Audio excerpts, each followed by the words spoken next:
नमस्कार, मैं सीमा शुक्ला एक बार फिर आपके साथ अपने चैनल पर जिसका नाम है लव योरसेल्फ फिर से हाजिर हूँ। इस बार कोरोना पार्ट 2। तो एक गुड न्यूज़ ये है कि हम लोग अब जो है हमें डॉक्टर्स ने थम्स अप कर दिया है और हम लोग सब नेगेटिव में आ चुके हैं और हमने अपने घर को पूरा तरीके से सैनिटाइज कर दिया है और चीज़ें तो अभी भी वही करनी पड़ेंगी, mask, social distancing, everything will be same. लेकिन नेगेटिव हो गया तो कम से कम एक रिलैक्स हैं कि कम से कम अब थोड़ा ठीक रहेगा सारी चीज़ें। तो इस तरीके से है ये हम लोगों का सफ़र काफ़ी शुरू के दिन काफ़ी तकलीफ़ भरे रहे, लेकिन अभी सब ठीक है। तो सबसे पहले तो जो मैं कहूँगी वो ये है कि सबसे पहले उसको बिल्कुल भी नकारिए मत कि अगर कि आपको ज़रा सा भी उसके सिम्टम्स हैं तो प्लीज़ जाके टेस्ट कराइए और जो भी डॉक्टर्स की सलाह हो उसे करिए, क्योंकि वही सबसे ज़रूरी है। क्योंकि चूँकि हम लेट करते हैं, हम डरते हैं, ये करते हैं, लेकिन हम डर के जाएंगे भी कहाँ। इसलिए बेहतर ये है कि हम टेस्ट करवा लें और जो भी उसके बाद की चीज़ें रहें वो हम करें, हम फॉलो करें। उसके अलावा हमारे पास कोई ऑप्शन ही नहीं है। तो सबसे पहले तो एक तो पेशेंस भी रखना है, दूसरा टेस्ट तो ज़रूर करवा लीजिए अगर थोड़ा सा भी रहे, क्योंकि यहाँ पे ज़्यादातर जो मैं देख रही हूँ वो यही है कि अगर आपने लेट किया तो वो काफ़ी लेट हो जाता है। तो इसलिए बेहतर रहेगा कि हम जो है सही समय पे टेस्ट करवाएं। दूसरी चीज़, मैं यहाँ के जो हमारे मेरे एरिया के जो डॉक्टर्स थे जिन्हें मैंने दिखाया, वो क्या मैंने एक चीज़ जो मार्क की, जो फर्स्ट टाइम पे जब पिछली मार्च में हुआ था लॉकडाउन, उस समय मैंने नहीं किया था। उस समय थोड़ा डॉक्टर्स भी एकदम स्केरी टाइप दिखते थे, लेकिन अभी की चीज़ें बिल्कुल अलग मैंने देखी। द डॉक्टर्स, नर्सेस इतने कोऑपरेटिव थे कि मैं कह नहीं सकती कि इतने कोऑपरेटिव थे। वो ये जान रहे थे कि हम पॉजिटिव हैं, लेकिन वो बिल्कुल हिचकते नहीं थे ये कि वो खुद ही हमारा बीपी लेने के लिए उसको बांधते थे, बीपी की मशीन का वो बांधते थे, हमारा पल्स लेते थे।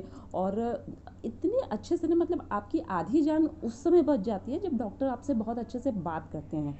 आपको लगता है कि हाँ अब कुछ नहीं होगा, अब कुछ गड़बड़ नहीं होगा, इन लोग हैं हमें देखने के लिए। तो वो बहुत बड़ा एक सेटिस्फैक्शन होता है आपके लिए और एक बहुत बड़ा कॉन्फिडेंस भी देता है आपको, क्योंकि इस समय इतना ज़्यादा डर और इतना वो है ना कि उसमें बहुत ज़रूरी है कि आपको कॉन्फिडेंस रहना।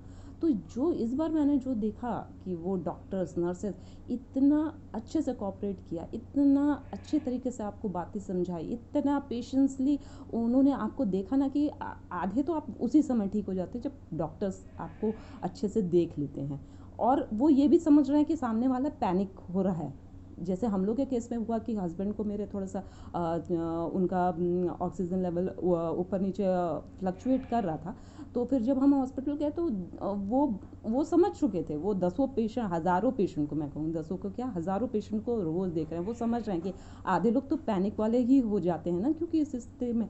तो वो देख रहे थे, तो वो बिल्कुल आपको कोऑपरेट कर रहे थे। जैसे हम लोगों को अच्छा नहीं लग रहा है तो वो तुरंत उन्होंने ईसीजी लिख दिया। हमने कहा कि भाई आप सिटी स्कैन हमारा बाहर से करवा दीजिए, तो आप लिख दीजिए, हम बाहर से करवा लेंगे। तो उन्होंने कहा क्यों, आप बाहर क्यों जाएंगे, आपको जब मिला हुआ है, आपके कंपनी आपको दे रही है, तो आप क्यों जाएंगे बाहर, हम यहीं लिख देते हैं। और जस्ट जब सिटी स्कैन की डेट लेनी थी, जस्ट हम लोग को उसी दिन का दोपहर का डेट भी मिल गया। और सारी चीज़ें इतनी अच्छे तरीके से मैनेज की है ना कि मैं तो सिर्फ इतना कह सकती हूँ कि सैल्यूट टू देम। और बहुत अच्छी तरीके से डॉक्टर्स और स्टाफ्स ने संभाला है इस केस को, कोविड को, हम लोगों के एरिया में और हमारे हॉस्पिटल में। कि मैं सिर्फ थैंक्स कहना चाहूँगी, थैंक्स, बस, उसके अलावा और कुछ नहीं। और इस अच्छी खबर के बाद क्या वो बच्चों की स्पेशल रिक्वेस्ट है कि भाई आप बहुत हो गया मामा, आप कुछ तो बना दीजिए, आज तो अच्छी खबर है। तो लॉकडाउन है यहाँ पे, कुछ खास मैं कर नहीं सकती उनके लिए, तो इसलिए केक बना रही हूँ। बनाएंगे मेरे साथ, आ जाइए। कुकर को मीडियम फ्लेम पे हम रख देंगे प्री हीट करने के लिए। उसमें नमक और स्टैंड डाल दिया है। अब हम मैदा लेंगे, उसमें बेकिंग पाउडर, बेकिंग सोडा और एक पिंच नमक डाल देंगे और उसे सीव कर लेंगे। उसके बाद हम उसे अच्छे से सीव करके रख लेंगे। अब हम केक टिन तैयार करेंगे जिसमें तेल लगा के और मैदे की डस्टिंग अच्छे से कर देंगे, जिससे कि केक निकलने में बहुत आसानी से निकल जाएगा। फिर हम वेट इंग्रेडिएंट्स बनाएंगे जिसमें हम पाउडर शुगर, दही को लेंगे, अच्छे से मिक्स करेंगे। फिर हम उसमें जो है ऑयल डालेंगे और उसके बाद उसको भी बहुत अच्छे से मिक्स करने के बाद उसमें वनीला एसेंस डालेंगे और उसे भी अच्छे से मिक्स करने के बाद बैचेस में ड्राई इंग्रेडिएंट्स डालेंगे और उसको कट एंड फोल्ड मेथड से हम अच्छे से मिक्स करेंगे। उसके बाद अच्छे से मिक्स होता रहेगा, उसी बीच में हम उसमें दूध भी डालते रहेंगे। उसकी कंसिस्टेंसी को हम दूध से ही ठीक करेंगे। उसके बाद हम उसे इतना वो करेंगे, उसके उस बीच में आप चाहें तो वो भी डाल सकते हैं, टूटी फ्रूटी जो मेरे पास था मैंने वो डाल दिया। देख लीजिए इसकी कंसिस्टेंसी एकदम रिबन तरीके की होनी चाहिए और इस तरीके से हमने उसके ऊपर से भी हमने डाल दिया है टूटी फ्रूटी और उसे टैप कर दिया है जैसे एयर बबल्स निकल जाए। और अब हम उसे प्रेशर कुकर में डाल के उसको लिड से बंद कर देंगे। 50 मिनट्स के बाद हम उसे चेक करेंगे और उसके बाद हम उसे बाहर निकाल लेंगे और ठंडा होने के बाद इस तरीके से हमारा केक तैयार है।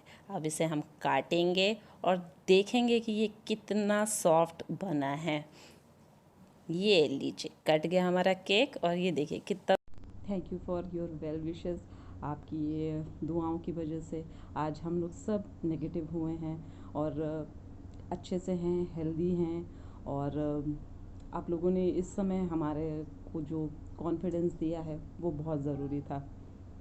कहते हैं हमको लगता नहीं है लेकिन ज़रूरी होता है जब कोई आपको बोलता है कि हाँ हम आपके साथ हैं, तो इट रियली मीन्स, कम से कम इस समय में जो है इट मीन्स अ लॉट।